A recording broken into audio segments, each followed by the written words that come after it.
Imaginez que lorsqu'à chaque fois que vous mangez quelque chose, une barre chocolatée, de la viande ou même des légumes, vous ressentez un mal-être profond. Comment réagiriez-vous? C'est le cas de plus d'1 million de personnes en France. Dans une société où le regard des autres est primordial, il peut être difficile de s'affirmer et de se sentir à l'aise soit avec soi ou soit avec les autres. On peut avoir de légères obsessions pour des petites imperfections, c'est ce qu'on appelle la dysmorphophobie. Les normes sociales, les attentes ou le jugement des autres peuvent peser sur notre estime de soi et influencer nos comportements au point où certains peuvent développer des troubles alimentaires comme l'anorexie ou la boulimie. Dans une tentative de contrôler leur poids et de répondre à ces normes de beauté et de minceur qui leur sont imposées par la société. Ces troubles alimentaires peuvent être extrêmement dangereuses pour la santé mentale tant que physique. Elles peuvent causer des carences nutritionnelles, des déséquilibres et des problèmes cardiaques et causer dans les cas les plus graves, même la mort. Les TCA peuvent se manifester à cause de divers facteurs, biologiques, psychologiques ou même socioculturels. Ça peut être des épisodes dépressifs, des troubles du comportement, du perfectionnisme pathologique ou encore un stress précoce causé par un traumatisme. Si l'on estime que 10% de la population pourrait être concernée par l'ensemble des troubles alimentaires, beaucoup ne sont pas dépistés et n'accèdent pas encore aux soins.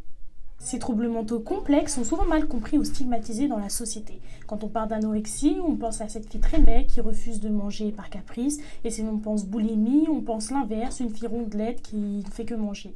Mais ce ne sont pas des caprices. Ces idées reçues sur le physique des personnes atteintes de TCA, le fait qu'on pense que c'est un co-femme par exemple, ou que ce n'est qu'un problème de physique, pousse à encore plus désinformer sur ces troubles. Notre rapport à la nourriture reflète bien plus que l'on pense. Il reflète notre état physique et notre état mental.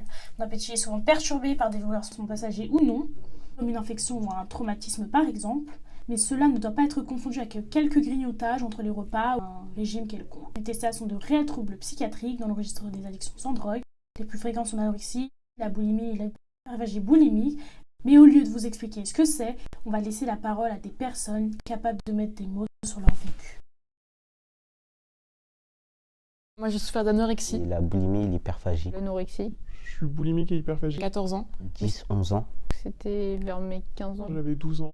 Je me nourris de manière excessive jusqu'à avoir des douleurs au niveau de l'estomac.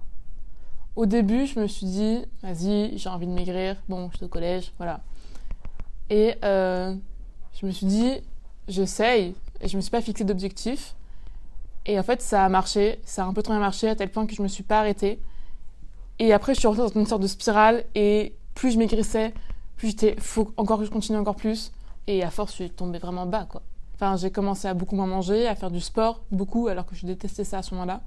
Je pense que mon rapport, il a vraiment changé à cause de ma grand-mère, qui en fait, m'a beaucoup privé et m'a beaucoup puni par rapport à mes cousins et cousines, parce que des 3 filles qu'elle a, donc ma cousine et ma sœur et moi, je suis celle qui lui ressemble le plus physiquement, et je pense qu'elle a un peu déteint sur moi ses complexes à elle.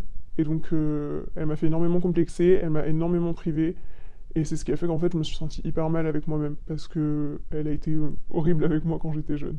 J'ai jamais vraiment arrêté. Moi, je m'en rendais pas compte parce que je faisais du sport tous les jours. Et du coup, je mangeais très peu. Mais pour moi, c'était un peu comme les filles sur les réseaux. C'était juste...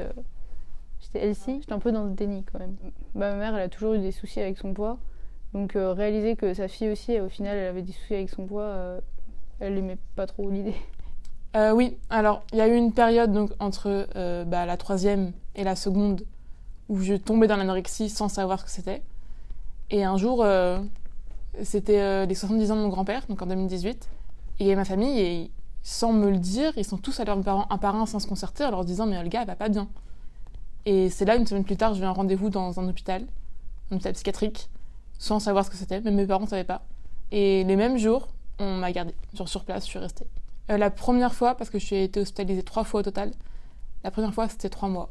Et un jour, mon père s'est dit, il y a un truc, il a fouillé ma chambre, il a retrouvé des paquets de pâtes, des trucs horribles, que normalement tu manges pas comme ça, et en fait, c'est comme ça qu'il a découvert que je comblais quelque chose avec la nourriture, mais que je la gardais pas, je me faisais vomir, et du coup, mes parents m'ont fait consulter des spécialistes du comportement alimentaire, donc des psys.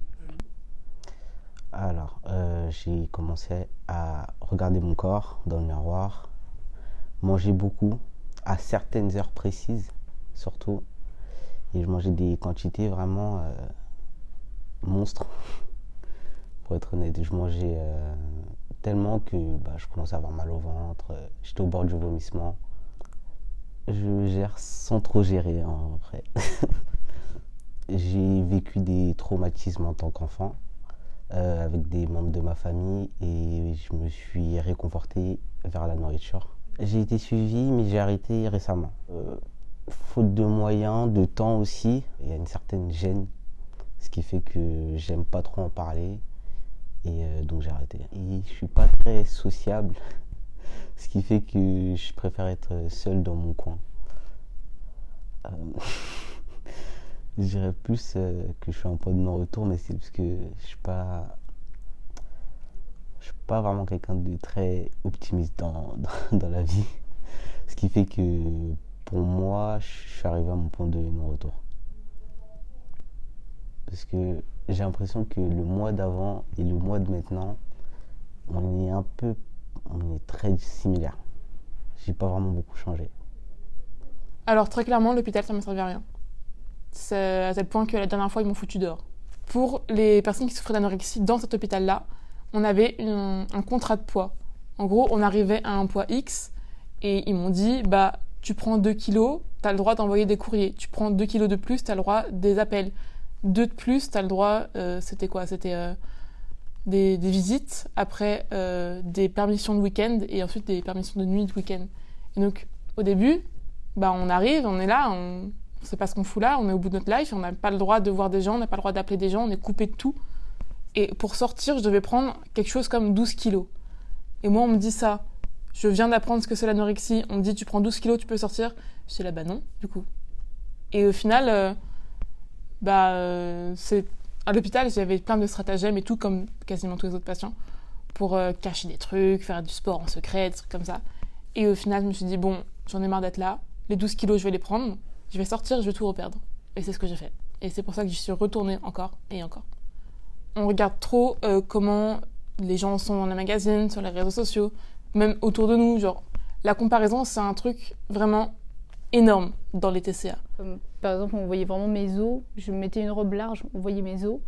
Et au final, c'est pas du tout plus beau. Au contraire, ça fait peur. J'essayais du coup d'être plus fine possible, mais j'y arrivais pas. C'est un peu dur parce que je mangeais et parce que j'étais obligée.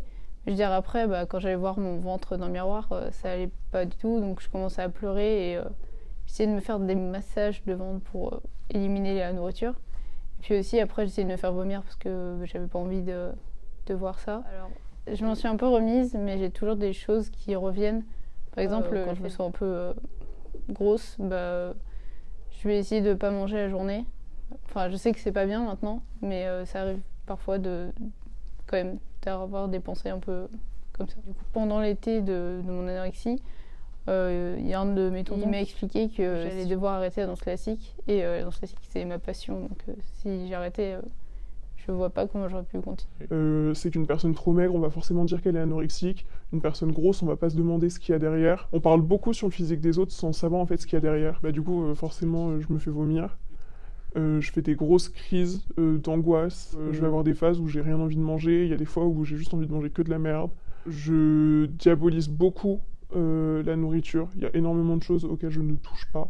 La confiance en soi et mon amour-propre en a pris aussi un coup parce que je m'aime pas forcément. Et en fait, je pense que j'ai un besoin de contrôler un peu tout. Quand j'étais au lycée, ma dernière année au lycée, où là j'étais vraiment malade, là j'ai arrêté de me nourrir complètement et où du coup ça s'est vu énormément. J'ai perdu énormément de poids en très peu de temps. Je perdais mes cheveux. Ça a été un sujet tabou, oui, dans ma famille, forcément, parce que je me suis infligé ça à cause de ma grand-mère. Donc je pense que ma grand-mère, elle se rend pas compte de ça et non, pour elle, elle diabolise pas du tout en fait son comportement et je pense qu'elle ne le considérera jamais, elle ne considère pas que c'est une mauvaise chose. Donc on n'en parle pas trop chez moi. Je sais que ma mère contrôle énormément, mais elle m'en parle pas et c'est que si je lui en parle qu'on abordera le sujet. Ça, ma grand-mère, quand elle a su que j'avais eu des gros problèmes cette année-là, elle m'a dit et moi qui te disais que t'étais belle parce que t'avais maigri. Et c'est dur en fait, et c'est ce qui fait qu'on rechute et qu'on retombe et qu'on n'arrive pas à sortir de ça. Je ne me considère pas victime, voilà, même si j'en souffre et je sais que je m'inflige des douleurs. J'essaye de m'en sortir. Mange plus, c'est pas compliqué. J'ai une planche, ou une porte, que j'avais jamais attiré personne parce que j'avais pas de forme. Par exemple, je devrais faire du sport, manger des légumes, prendre une salade le soir. Aussi, on me reprend des fois on me reprenait quand je mangeais certains aliments. Tu devrais pas manger ça, tu devrais pas boire cette boisson. Je suis très heureuse de la personne que je suis devenue. Et je me dis, je ne serais pas passée par tout ça, je ne serais pas qui je suis actuellement. Je veux plus m'aimer. En fait, faut se rendre compte que la vie, elle est courte et que c'est pas un repas qui va faire que c'est bon, on va plus nous aimer ou on va être plus belle. Enfin, je veux dire, c'est pas parce qu'on est fine qu'on est plus belle. Avoir des TCA, c'est aussi un peu se pourrir la vie et se pourrir le corps. Et on n'en a qu'un. La personne la plus méchante avec nous, c'est nous-mêmes.